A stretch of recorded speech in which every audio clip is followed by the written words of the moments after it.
नमस्कार दोस्तों, Facebook live में और यूट्यूब चैनल पर आपका स्वागत है।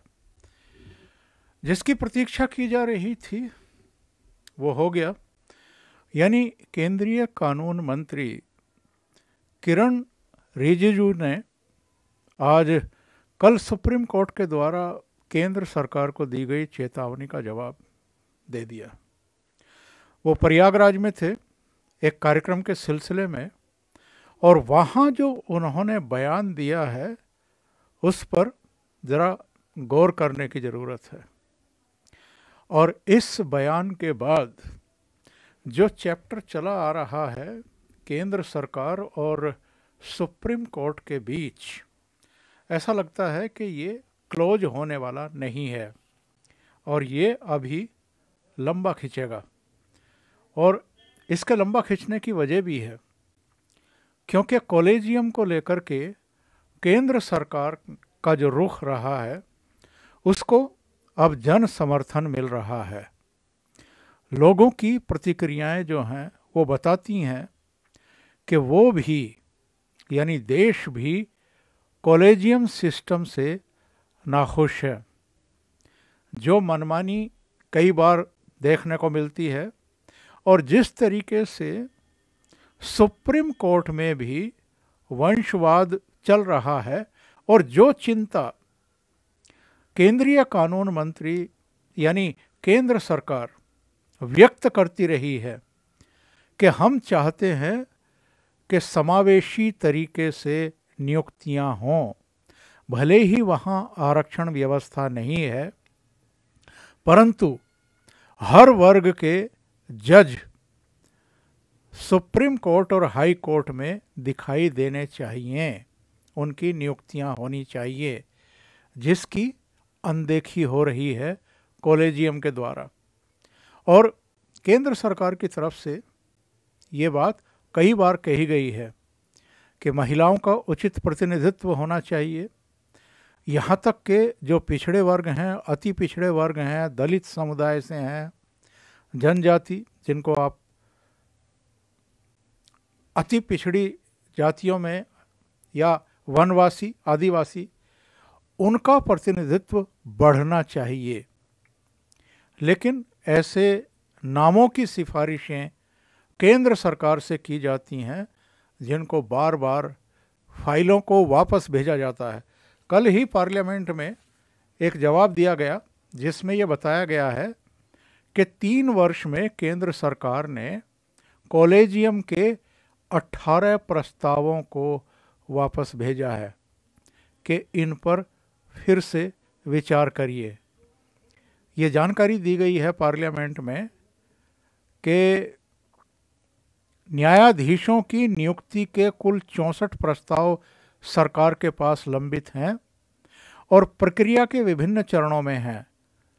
रिजिजू ने मार्क्सवादी कम्युनिस्ट पार्टी के सांसद जॉन ब्रटास के सवालों के जवाब दे रहे थे, और ये भी बताया गया कि उच्च न्यायालयों में न्यायाधीशों के 1108 में से 333 पद रिक्त हैं। हाई कोर्ट कॉलेजियम के 142 प्रस्तावों में से 4 सुप्रीम कोर्ट कॉलेजियम के पास लंबित हैं और शेष 138 सरकार के पास लंबित हैं। और जो जानकारी मांगी गई थी वो ये थी कि कोर्ट कॉलेजियम ने 7 प्रस्तावों पर हाई कोर्ट कॉलेजियम से जानकारी मांगी थी, जबकि अन्य 5 को सुप्रीम कोर्ट कॉलेजियम द्वारा हाई कोर्ट भेजे जाने का फैसला किया था।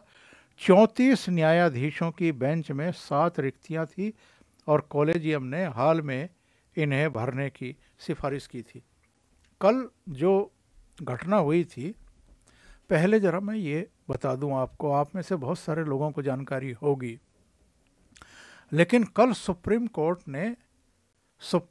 के जो जजेस थे उन्होंने जजों के तबादलों और नियुक्तियों में केंद्र सरकार के द्वारा की जा रही देरी पर एक चेतावनी दे दी थी। और शीर्ष अदालत ने ये कहा था कि हमें ऐसा रुख अपनाने को मजबूर ना किया जाए जो असुविधाजनक हो, यानी जो सुखद ना हो। और कॉलेजियम की सिफारिशों को मंजूरी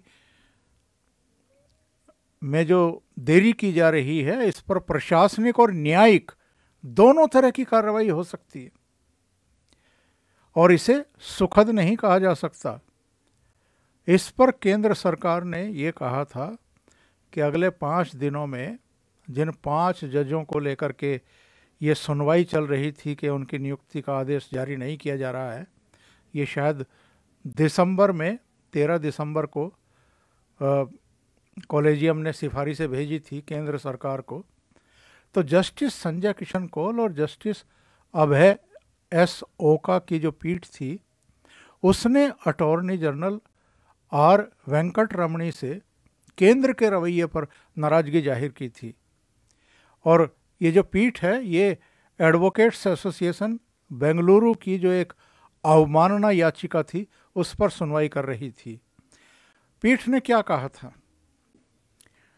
कल कहा था, एक दिन पहले ही कहा था कि हाई कोर्ट के जजों के तबादलों पर केंद्र निर्णय नहीं ले रहा है। ये बेहद नाजुक और गंभीर मामला है। ऐसे हालात में हमें कठिन निर्णय लेना होगा, यानी एक तरह की चेतावनी जारी की गई थी। तो एजी ने इस पर यह कहा कि कोर्ट को कुछ भी रिकॉर्ड में नहीं लेना चाहिए क्योंकि इस पर काम हो रहा है। तो पीठ ने पूछा, काम हो रहा है तो कब पूरा होगा? चीज़ें सालों से ऐसी ही हैं। तो इस पर एजी ने कहा कि सुप्रीम कोर्ट के 5 जजों के लिए जो सिफारिश की गई है उन पर जल्दी अमल हो जाएगा। रविवार तक नियुक्तियां हो सकती हैं। इस पर पीठ ने केंद्र को सिफारिशों पर फैसला लेने के लिए 1 सप्ताह का समय दिया। और कॉलेजियम ने 13 दिसंबर को justice Pankaj Mittal, justice Sanjay Karol, justice PV Sanjay Kumar, justice Ahsanuddin Amanullah और जस्टिस मनोज मिश्र को सुप्रीम कोर्ट में पदोन्नत करने की सिफारिश की थी। 31 जनवरी को इलाहाबाद हाई कोर्ट के मुख्य न्यायाधीश जस्टिस राजेश बिंदल और हाई कोर्ट के मुख्य न्यायाधीश, गुजरात हाई कोर्ट के मुख्य न्यायाधीश जस्टिस अरविंद कुमार को भी सुप्रीम कोर्ट में जज के रूप में पदोन्नत करने की सिफारिश की थी, जिस पर अभी केंद्र सरकार अपनी एजेंसियों के जरिए जानकारियां मंगवा करके विचार कर रहा है। तो ये जो चेतावनी जारी की गई थी कि हम प्रशासनिक और न्यायिक कार्रवाई कर सकते हैं, इस पर कानून मंत्री का आज बयान आ गया है और उन्होंने जो कहा है वो केंद्र सरकार का एक तरीके से सुप्रीम कोर्ट के जजेस को जवाब है। किरण रिजिजू ने ये कहा है कि मैंने देखा कि मीडिया रिपोर्ट्स में कहा जा रहा है कि सुप्रीम कोर्ट ने कॉलेजियम पर चेतावनी दी है। इस देश के मालिक यहाँ के लोग हैं, हम सिर्फ सेवक हैं। हमारी गाइड जो है वो संविधान है। संविधान के अनुसार देश चलेगा। कोई किसी को चेतावनी नहीं दे सकता। हम अपने आप को इस महान देश के सेवक के रूप में देखते हैं। वो अपने आप में बड़ी बात है। लोगों ने हमें मौका दिया है काम करने का। आप सब प्रिविलेज लोग हैं, जज वकील बने हैं, पढ़ लिख करके ही बने हैं। हम खुशकिस्मत हैं कि देश के लिए काम करने के लिए जिम्मेदारी मिली है। यानी उन्होंने साफ तौर पर कह दिया है कि ये जो रोज़ रोज़ चेतावनी दी जाती हैं, अखबारों में, मीडिया में आता है कि केंद्र सरकार को फटकार लगाई, तो उन्होंने कहा है कि कोई किसी को फटकार नहीं लगा सकता, कोई किसी को चेतावनी नहीं दे सकता। जो इस देश की मालिक है वो यहाँ की जनता है। और इस पर कई लोगों ने प्रतिक्रियाएं भी व्यक्त की हैं। जिस तरीके से ये उन्होंने किरण रिजिजू ने बयान दिया है, उस पर लोगों ने ये भी यहाँ तक लिखा है कि कम से कम कोई तो है इस समय जो सुप्रीम कोर्ट को जवाब दे रहा है। ऐसा लगता है कि ये पूरा प्रकरण जो शुरू हुआ था कॉलेजियम की वजह से ही और एनजेएसी की वजह से। और ज़रा याद करिए 8 दिसंबर को उपराष्ट्रपति और राज्यसभा के सभापति जगदीप धनखड़ ने जो भाषण दिया था उसमें इस पर गहरी नाराज़गी जाहिर की थी कि सुप्रीम कोर्ट ने 2015 में जो संसद से न्यायिक नियुक्ति आयोग बनाया गया था, कानून के द्वारा बनाया गया था, दोनों सदनों की उस पर मोहर लगी थी, राष्ट्रपति की मोहर लगी थी, 23 राज्यों ने उसका अनुमोदन किया था। ऐसे कानून को सुप्रीम कोर्ट ने खारिज कर दिया। उनका कहना था कि दुनिया के इतिहास में ऐसा कभी नहीं हुआ कि पार्लियामेंट के पास कानून बनाने का अधिकार है, वो कानून बनाए और वहाँ की सुप्रीम कोर्ट उस कानून को असंवैधानिक बता करके खारिज कर दे।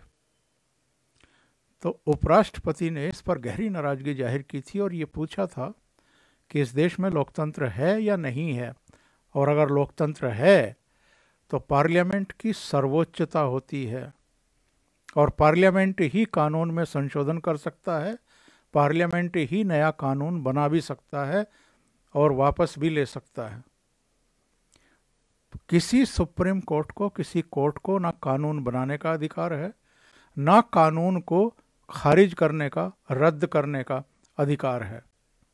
उसके बाद से लगातार चर्चाएं चल रही हैं। अभी कुछ दिन पहले किरण रिजिजू ने सुप्रीम कोर्ट के चीफ जस्टिस को एक चिट्ठी लिखी थी जिसमें ये कहा था कि जो कॉलेजियम सिस्टम है इसमें केंद्र सरकार और राज्यों के प्रतिनिधियों को भी शामिल किया जाना चाहिए।